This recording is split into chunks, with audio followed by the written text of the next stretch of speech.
Juste avant de commencer, si tu veux rater aucune des vidéos, je te conseille de t'abonner à la chaîne et de cliquer sur la roue des paramètres à côté et de cocher « M'envoyer toutes les notifications relatives à cette chaîne ». Voilà, c'est dit, bonne vidéo.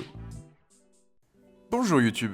Alors, en effet, avant de commencer cette vidéo, je tiens à signaler que je fais partie de ceux pour qui l'œuvre d'art, qui se vend à des millions, des dizaines de milliers d'euros, etc., je ne comprends pas vraiment. Surtout que, bon, encore si c'est vraiment très bien fait, le peintre est extraordinaire, etc., mais des fois je comprends vraiment pas car c'est vraiment moche et j'ai vraiment l'impression de pouvoir le faire.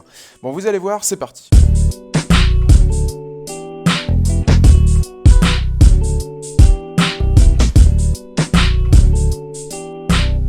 Alors, on commence tout de suite avec une des 4 versions du tableau, le Cri, de Edvard Munch.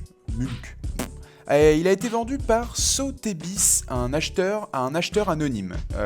Et ça a été vendu, ce que vous voyez, pour 119,9 millions de dollars, le 2 mai 2012 exactement. Ce qui est le record pour une vente de tableau aux enchères. Voilà, donc ça a coûté plus de 100 millions de dollars. On arrive maintenant à ce tableau.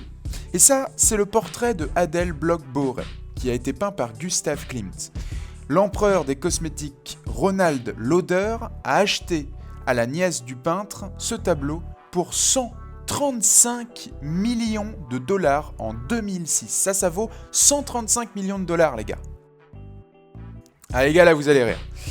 Je vais vous montrer quelque chose qui a été acheté 137,5 millions de dollars. 137,5 millions de dollars. Attention, vous êtes prêts? Regardez, c'est ça.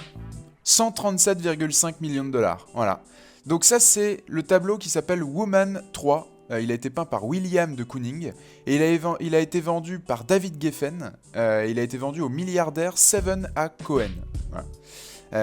Et voilà, donc mec, 137,5 millions, pardon. Vous avez pas vu encore la suite. Voilà les gars, encore j'ai mieux. Là franchement j'ai mieux. Je vous dis rien, en tout cas, 140 millions de dollars, ce que je vais vous montrer là. Ça a été vendu à 140 millions de dollars.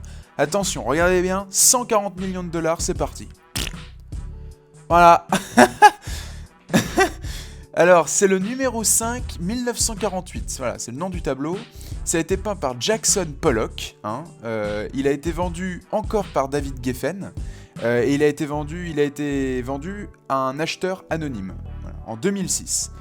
Voilà, donc le mec, il a pris tous ses pots de peinture, il a trempé tous ses pinceaux dedans comme ça. Il en a mis partout. 140 millions, les gars. Franchement, je me pose vraiment des questions sur si je me mets pas un peu à l'art. Parce que de temps en temps... Bon, on termine avec le joueur de cartes. Et là, franchement, par rapport à ce qu'on a vu avant, bon, je connais plus beau encore, je trouve, moi. Mais bon, écoutez, très bien. Par rapport à ce qu'on a vu, c'est quand même mieux. Ça a été peint par Paul Cézanne. Et ça a été acheté par un Qatar qui s'appelle Georges Ambirikos. Et ça a été acheté 250 millions de dollars, les gars. Voilà. Le mec, il est bien, après. Voilà, c'est déjà la fin de cette vidéo. Et bon... Malgré tout, je sais très bien que je suis nul en art et que pour certaines personnes, ça évoque beaucoup de choses. On me l'a dit assez de fois, par exemple pour le tableau où c'est un gros gribouillis. Pour des personnes, ça va évoquer des choses, etc. Tu comprends pas l'art, etc. Ok, pas de souci, je ne comprends pas. Et je respecte malgré tout ceux qui trouvent ça incroyable, ça fait des effets, je sais pas. Bon, je comprends pas. Bref, en tout cas, merci d'avoir regardé la vidéo. Vous pouvez m'ajouter sur Snap, je réponds à tout le monde, j'ajoute tout le monde. Laissez un petit pouce bleu, ça fait très plaisir. Vous abonnez à la chaîne de Hitch5 et à celle de 5 choses à savoir, donc la mienne. Et moi, je vous dis à très vite pour une prochaine vidéo. Salut YouTube!